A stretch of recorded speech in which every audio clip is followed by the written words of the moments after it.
Welcome students. Students, from history chapter 2 from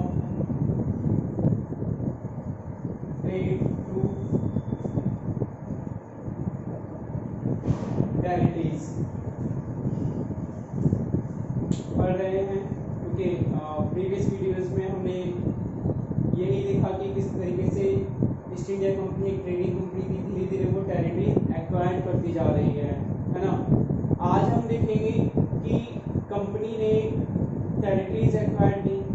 okay, अगर आप भी सोचिए कि आप एक बहुत बड़ा एरिया कैप्चर करते हैं, है ना, और वहाँ पे गवर्नमेंट फॉर्म करते हैं, तो आपको उस एरिया को रन करने के लिए एक मशीनरी चाहिए होगी, कुछ लोग चाहिए होंगे, है ना, वहाँ के लिए रूल्स रेगुलेशंस बनाने पड़ेंगे आपको। तो ये सब कुछ एक मशीनरी की हेल्प से होगा और उस मशीनरी को हम कहते हैं एडमिनिस्ट्रेशन। ठीक है, तो हम ये देखेंगे कि ब्रिटिशर्स ने या ईस्ट इंडिया कंपनी ने किस तरीके से एडमिनिस्ट्रेशन को सेटअप किया। ओके, तो सेटिंग अप न्यू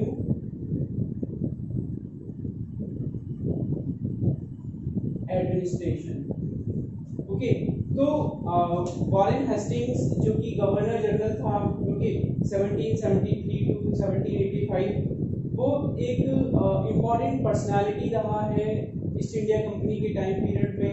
उसका इम्पॉर्टेंट रोल रहा है कंपनी की जो पावर्स हैं उनको एक्सपेंड करने में। ठीक है, वॉरेन हेस्टिंग्स ने कंपनी की पावर्स को एक्सपेंड किया। ओके, और उसके टाइम पीरियड तक कंपनी ने बंगाल, मद्रास, बॉम्बे यहाँ पर पावर्स एक्वायर्ड कर ली थी। ओके, और उसने कंपनी ने जो भी टेरिटरीज एक्वायर की थी उनको अपनी एडमिनिस्ट्रेटिव यूनिट्स में डिवाइड किया था। ओके, तो जो कंपनी की एडमिनिस्ट्रेटिव यूनिट थी, कंपनी की एडमिनिस्ट्रेटिव यूनिट्स को कहा जाता था प्रेसिडेंसीज। ओके, और ये प्रेसिडेंसी थी बंगाल, मद्रास एंड बॉम्बे। ठीक है, और इन प्रेसिडेंसीज को कौन रन करता था? इन प्रेसिडेंसीज का हेड कौन होता था? इन प्रेसिडेंसीज का हेड होता था गवर्नर। ओके, इन सभी प्रेसिडेंसीज का हेड होता था गवर्नर। ओके, और इन गवर्नर के ऊपर कौन होता था? इन तीनों के ऊपर एक होता था गवर्नर जनरल। ओके, ये गवर्नर जनरल जो है वो गवर्नर के ऊपर हेड हुआ करता था। ओके, और हम आगे देखेंगे कि किस तरीके से गवर्नर जनरल जो है वो इनसे कहीं ज्यादा पावरफुल बनता चला जाता है। ओके, तो वॉरेन हेस्टिंग जो था वो first governor general of Bengal था। ओके, और उसी के अंडर में मद्रास और बॉम्बे के गवर्नर्स भी आते थे। ठीक है, तो ये जो गवर्नर जनरल होते थे इन्होंने कई सारे एडमिनिस्ट्रेटिव रिफॉर्म्स जो हैं वो इंट्रोड्यूस कराए। ओके, और धीरे धीरे हम ये देखेंगे कि उन्होंने सबसे इम्पोर्टेंट सिस्टम जो था सिस्टम ऑफ जस्टिस सिस्टम जो है वो इस्टेब्लिश किया।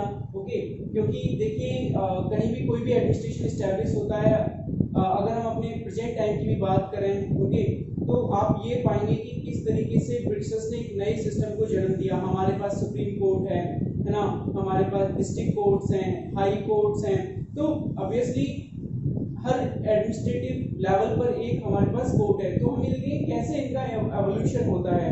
ओके, तो जस्टिस सिस्टम की अगर हम बात करें तो जो उनकी एडमिनिस्ट्रेटिव यूनिट होती थी ब्रिटिशर्स की वो डिस्ट्रिक्ट होती थी। ओके, ब्रिटिशर्स की एडमिनिस्ट्रेटिव यूनिट जो है वो डिस्ट्रिक्ट हुआ करती थी, और डिस्ट्रिक्ट में दो तरीके के कोर्ट होते थे। ओके, डिस्ट्रिक्ट के लेवल पर टू टाइप्स ऑफ कोर्ट हुआ करते थे। एक क्रिमिनल कोर्ट होता था जिसको फौजदारी कहा जाता था। ओके, एक सिविल कोर्ट होता था। ओके, उस सिविल कोर्ट को हम दीवानी अदालत कहते थे। ठीक है, क्रिमिनल कोर्ट होता था डिस्ट्रिक्ट के लेवल पर, उसको फौजदारी कहा जाता था। सिविल कोर्ट होता था, उसको हम दीवानी अदालत कहते थे। ओके, ठीक है। अब अभी भी आप देखेंगे कि डिस्ट्रिक्ट लेवल पर क्रिमिनल कोर्ट होता है और सिविल कोर्ट होता है ना। ओके, तो अब बट ये आता है कि जब ईस्ट इंडिया कंपनी के टाइम पे डिस्ट्रिक्ट लेवल पे क्रिमिनल कोर्ट थे, सिविल कोर्ट थे, तो इनको हेड कौन करता था, ठीक है, इनमें जज कौन होता था, ओके, जजमेंट देने वाला कौन होता था, ठीक है। आज के टाइम में तो आप देखेंगे कि जो जजमेंट देते हैं जैसे डिस्ट्रिक्ट जज होते हैं, ओके, मजिस्ट्रेट होते हैं, ये लोग जजमेंट देते हैं डिस्ट्रिक्ट लेवल पर, ठीक है, और इनकी अपॉइंटमेंट भी एक स्पेशल प्रोसीजर से होती है, ओके, लीगल प्रोसीजर है जिसको फॉलो करके इनको अपॉइंट किया जाता है। बट क्या यही प्रोसेस ब्रिटिशर्स की टाइम पीरियड में अप्लाई की जाती थी? नहीं, ऐसा नहीं है, ठीक है। तो फिर कैसा है देखते हैं। ब्रिटिशर्स के टाइम पीरियड में जस्टिस का काम करते थे मौलवीज, ओके, एंड हिंदू पंडित्स, ओके। मौलवीज मुस्लिम्स को बिलोंग करते हैं, ठीक है। मौलवी जो भी इस्लाम के रूल्स रेगुलेशंस हैं, कोड हैं, उनको वेरीफाई करते थे, ठीक है, उनके अकॉर्डिंग कोई भी डिसीजन दिया जाता था। हिंदू पंडित जो है वो हिंदुओं के जो स्क्रिप्चर्स हैं, ओके, रिलीजियस टेक्स्ट हैं, उसके अकॉर्डिंग जजमेंट दिया करते थे। तो देखिए, आज के टाइम में अगर किसी को सजा दी जाएगी तो वो दी जाएगी हमारे कॉन्स्टिट्यूशन के मुताबिक, okay. But east India company के स्टार्टिंग टाइम में जो सजा दी जाती थी वो मौलवी और हिंदू पंडित के जो इंटरप्रिटेशन होते थे अपने अपने रिलीजन के मुताबिक, उसके अकॉर्डिंग दी जाती थी, ठीक है। तो आप समझ रहे हैं ना कि पहले जो कॉन्स्टिट्यूशन था वो रिलीजन था, रिलीजियस टेक्स्ट था, है ना। धीमे धीमे इसमें चेंज आया, ओके। अब आपको ये पता चलेगा कि जो क्रिमिनल कोर्ट्स होते थे वो काजी और मुफ्ती के अंडर में होते थे, ओके। जो क्रिमिनल कोर्ट होते थे, क्रिमिनल कोर्ट जो होते थे वो काजी एंड मुफ्ती इनके अंडर में होते थे। तो काजी कौन होता था? काजी कहा जाता है जज को, ओके, ये जजमेंट देने का काम करते थे। मुफ्ती क्या करते थे? मुफ्ती जो है काजी के द्वारा दी गई जजमेंट को एक्सप्लेन करने का काम करते थे, उसको समराइज करने का काम करते थे, हम ये कह सकते हैं, ओके। तो आप डिस्ट्रिक्ट लेवल पे जो उनका एडमिनिस्ट्रेशन था, जस्टिस सिस्टम में एडमिनिस्ट्रेशन था, उसको आप धीमे धीमे समझिए, ठीक है। यहाँ से एडमिनिस्ट्रेशन जो है इवॉल्व हो रहा है, ओके। इसको आप आगे देखेंगे किस तरीके से वो उनका डिस्ट्रिक्ट लेवल पर एडमिनिस्ट्रेशन इवॉल्व और ज्यादा होता है, ठीक है। तो देखिए, मौलवी हैं, काजी हैं, मुफ्ती हैं, ये लोग जजमेंट जो भी देंगे ना, ये जजमेंट ये अपने रिलीजन के मुताबिक देंगे, और जो हिंदू पंडित हैं वो जजमेंट अपने रिलीजन के मुताबिक देंगे। तो जो हिंदू पंडित होते थे या जो ब्राह्मण पंडित होते थे वो अपने धर्म शास्त्रार्थ की डिफरेंट इंटरप्रिटेशन निकाला करते थे। तो ये हुआ कि ब्रिटिशर्स ने एक कमेटी बनाई, ओके, क्रिमिनल लॉज में यूनिफॉर्मिटी लाने के लिए, ओके। तो क्रिमिनल लॉज में यूनिफॉर्मिटी लाने के लिए उन्होंने एक 11 ब्राह्मण पंडित स्कॉलर्स की एक ग्रुप बनाया, जिससे कि वो जो डिफरेंट लॉज हैं उनका एक इंटरप्रिटेशन निकाल सकें, ठीक है। और इंटरप्रिटेशन किसका होना था? धर्म शास्त्रार्थ का। किसका? धर्म शास्त्रार्थ का। धर्म शास्त्रार्थ क्या है? ये संस्कृत की टेक्स्ट थे, संस्कृत की किताबें थी जो प्रिस्क्राइब करती हैं कि हमारा सोशल बिहेवियर कैसा होना चाहिए, हमारा मॉरल बिहेवियर कैसा होना चाहिए, हम अपनी लाइफ को कैसे जिए, पब्लिक लाइफ में कैसे हम बिहेव करें, ओके। तो ये सारा कुछ धर्म शास्त्र जो होते थे वो एक्सप्लेन किया करते थे, ओके, प्रिस्क्राइब किया करते थे, ओके। तो इसके बाद हम ये देखेंगे कि धीमे धीमे जो लॉज हैं, जो रिलीजियस लॉज हैं, सोशल लॉज हैं, उनका कोडिफिकेशन किया जा रहा है, ओके। हिंदुओं के जो सोशल लॉज थे वो धर्म शास्त्रार्थ में थे, इनका धीमे धीमे कोडिफिकेशन किया जा रहा है, इनको कोडिफाई किया जा रहा है, मींस कि इनको लिखा जा रहा है, इनको समझाया जा रहा है। ऐसे ही जो इस्लामिक रूल्स एंड रेगुलेशंस थे उनको जो मौलवीज होते थे, काजी वगैरह होते थे, मुस्लिम स्कॉलर्स हैं, उनके द्वारा कोडिफाई किया जा रहा है, ओके। बट अब फिर आपके दिमाग में ये क्वेश्चन आ सकता है कि क्या जजमेंट केवल जो मुफ्तीज हैं, मौलवी हैं या जो ब्राह्मण पंडित हैं केवल वही देंगे क्या? ठीक है, उनके ऊपर कोई नहीं होता था। अगर ये अपने तरीके से दे रहे हैं तो फिर ब्रिटिशर्स ने हमें कैप्चर कैसे कर लिया?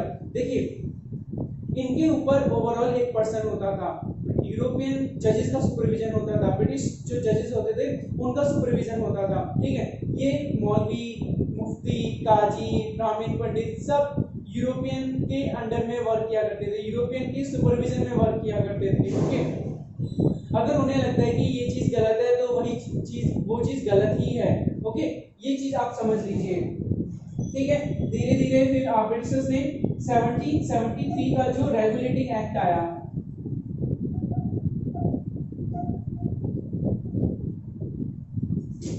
क्योंकि अब ईस्ट इंडिया कंपनी जो है एडमिनिस्ट्रेशन को चला रही है, रन कर रही है। ठीक है, तो उसे एक्ट लाने पड़े, कानून बनाने पड़े। ओके, एक्ट यहाँ पे होता है मींस की कोई कानून बनाया उन्होंने। ओके, रेगुलेटिंग क्यों? क्योंकि आप एडमिनिस्ट्रेशन को और एडमिनिस्ट्रेशन की अलग अलग जो इंस्टीट्यूशंस हैं उनको चलाने के लिए आपको उन्हें रेगुलेट करना पड़ेगा ताकि वो अपनी पावर्स का मिसयूज ना करें। ओके, और धीमे धीमे आप लोगों की जो जिंदगी है उसे अच्छा बनाएं, एटलीस्ट कहने को तो अच्छा बनाएं कि हम आपको कानून दे रहे हैं, बेशक वो खुद ही उस कानून का मिसयूज करें। ओके, तो हम देखेंगे कि जो प्रिंसिपल फिगर है इंडियन डिस्ट्रिक्ट के लेवल पर, अच्छा अभी भी आपने देखा होगा कि जब लॉकडाउन लगा था तो जो मेन पर्सनालिटी निकल के आई डिस्ट्रिक्ट के लेवल पर वो थी कलेक्टर। ओके, कलेक्टर जो है ये ब्रिटिशर्स की देन है। ठीक है, ब्रिटिशर्स ने इस पद को इजाद किया। कलेक्टर का मतलब अगर हम लिटरली इसको देखें तो कलेक्टर का मतलब है कलेक्ट करने वाला। ठीक है, तो कलेक्टर का पहले काम होता था रेवेन्यू कलेक्ट करना। ये भाई साहब रेवेन्यू कलेक्शन का काम करते थे, बट धीमे धीमे इनके अंडर में जस्टिस आने लगा। ठीक है, इनके अंडर में एडमिनिस्ट्रेशन आने लगा। तो ये देखा जाता है कि कलेक्टर की जो पोस्ट है वो काफी ज्यादा पावरफुल बनती चली जाती है ना? अब कलेक्टर जो है काफी ज्यादा पावरफुल बनता जा रहा है। ओके, और रेवेन्यू कलेक्ट कर रहा है। ठीक है, पुलिस ऑफिसर्स, जजेस सब किसके अंडर में वर्क कर रहे हैं? डिस्ट्रिक्ट कलेक्टर के। ओके, और डिस्ट्रिक्ट का सबसे बड़ा हेड कौन है? District collector. ओके, जिसको आज के टाइम में हम डिस्ट्रिक्ट मजिस्ट्रेट कहते हैं। ओके, ठीक है, तो सारी की सारी अथॉरिटी किसके हाथों में आ गई? डिस्ट्रिक्ट कलेक्टर के हाथों में आ गई। ओके, तो ये तो आपको ये यहाँ तक ये चीज समझ में आ जानी चाहिए कि किस तरीके से ब्रिटिशर्स ने जो है क्रिमिनल कोर्ट्स एस्टैब्लिश किए डिस्ट्रिक्ट के लेवल पर। ओके, सिविल कोर्ट्स एस्टैब्लिश किए और वहाँ पे जजमेंट देने का काम कौन करता था, उनको सुपरवाइज कौन करता था, किस तरीके से इन्होंने धर्मशास्त्र जो हैं इस्लामिक रूल्स एंड रेगुलेशंस उनका कोडिफिकेशन किया। ओके, और साथ ही साथ 1773 का जो रेगुलेटिंग एक्ट था उसके तहत उन्होंने एक सुप्रीम कोर्ट जो है वो एस्टैब्लिश किया कलकत्ता में। ओके, कलकत्ता में उन्होंने एक नया सुप्रीम कोर्ट जो है वो एस्टैब्लिश किया और साथ ही साथ उन्होंने एक निजामत अदालत जो है वो एस्टैब्लिश की, अपीलेट बॉडी। ओके, एक अपील करने वाली बॉडी भी एस्टैब्लिश की, अपीलेट कोर्ट। भाई सुप्रीम कोर्ट के खिलाफ अगर आपको डिसीजन देना है तो आप कहां पर अपील करोगे? तो एक सदर निजामत अदालत जो है वो उन्होंने एस्टैब्लिश करी। ओके, 1773 के बाद। तो ये एक हल्की सी हिंट है आपके लिए किस तरीके से उन्होंने जस्टिस सिस्टम एस्टैब्लिश किया।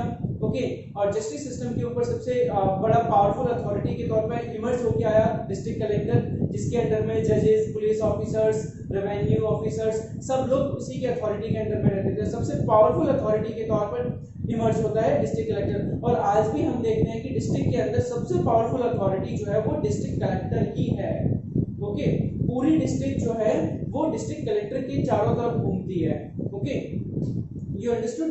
ओके, ब्रिटिशर्स, आप ये देखिए कि ब्रिटिशर्स धीमे धीमे अपनी जो होल्ड है उसे मजबूत करते जा रहे हैं, है ना? और उनकी इस पूरी होल्ड को मजबूत करने में सबसे इंपॉर्टेंट रोल जो प्ले कर रहा है वो है आर्मी। तो हम ये देखेंगे कि ब्रिटिशर्स से पहले आर्मी कैसी थी। ओके, और ब्रिटिशर्स ने अपने टाइम पर किस तरीके से आर्मी और आर्मी से रिलेटेड जो एडमिनिस्ट्रेशन था उसको ऑर्गेनाइज किया। ओके,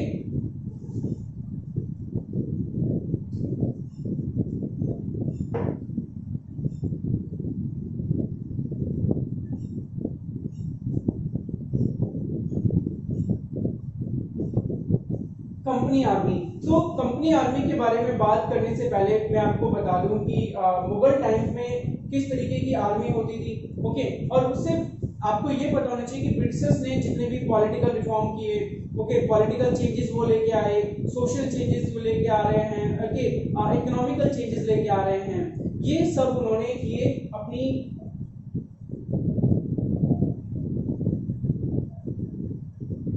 मिलिट्री स्ट्रेंथ की बदौलत।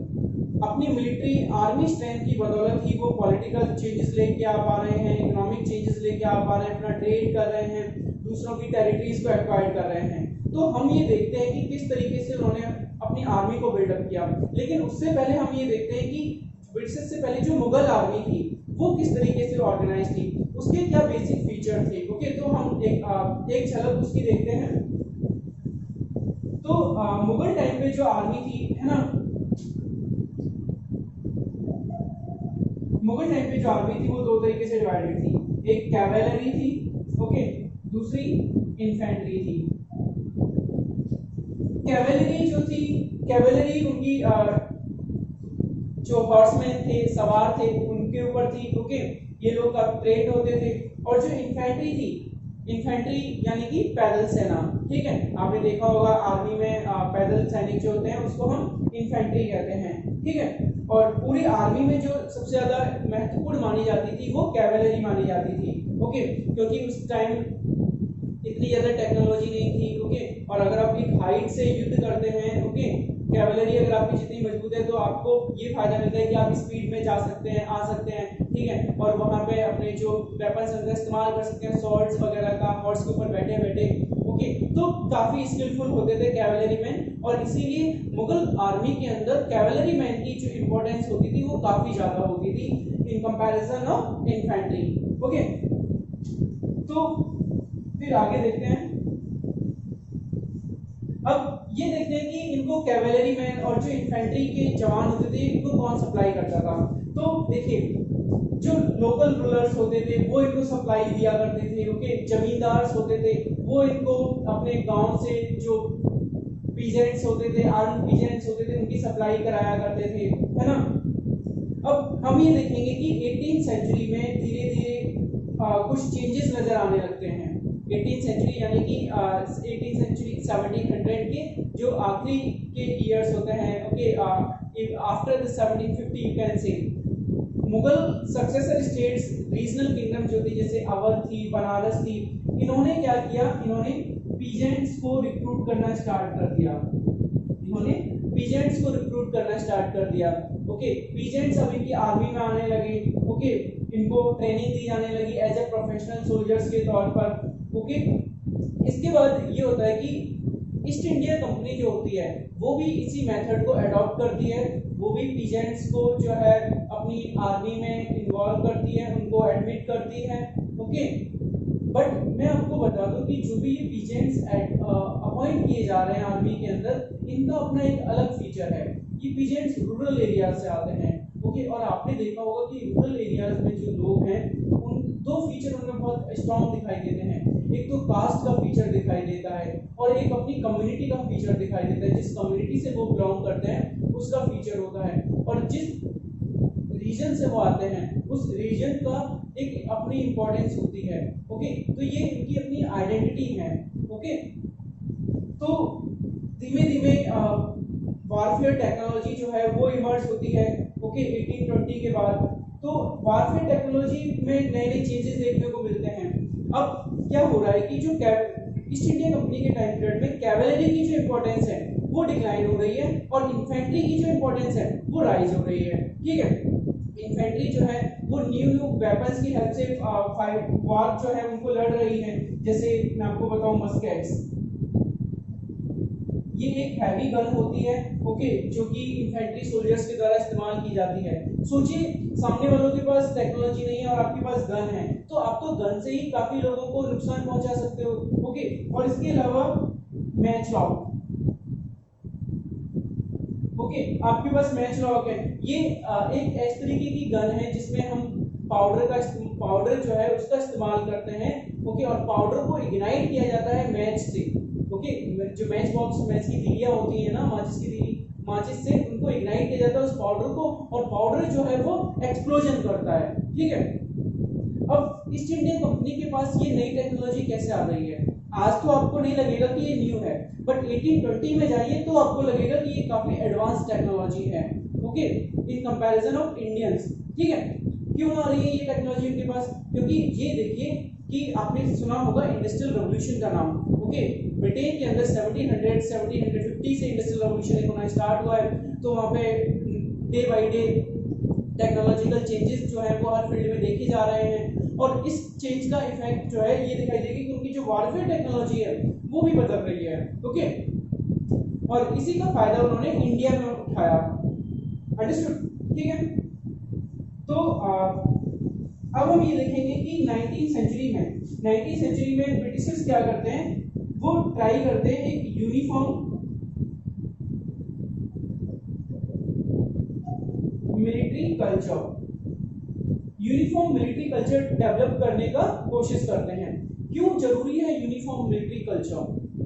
ओके, इसको 2 मिनट रुक के आप ये सोचिए कि आज के टाइम में जो हमारी इंडियन आर्मी है उसमें नॉर्थ, साउथ, वेस्ट, ईस्ट सभी रीजन से लोग आते हैं, ओके, अपॉइंट किए जाते हैं, सभी रिलीजन से लोगों को अपॉइंट किया जाता है, सभी कास्टेस के लोगों की अपॉइंटमेंट होती है, ओके। इंडियन आर्मी के अंदर कोई भी किसी भी कास्ट का पर्सन नहीं होता है, किसी भी रिलीजन को नहीं मानता है, ठीक है, और इनके आधार पर कोई भी डिस्क्रिमिनेशन नहीं होता है, तभी तो उनकी यूनिटी बरकरार रहेगी।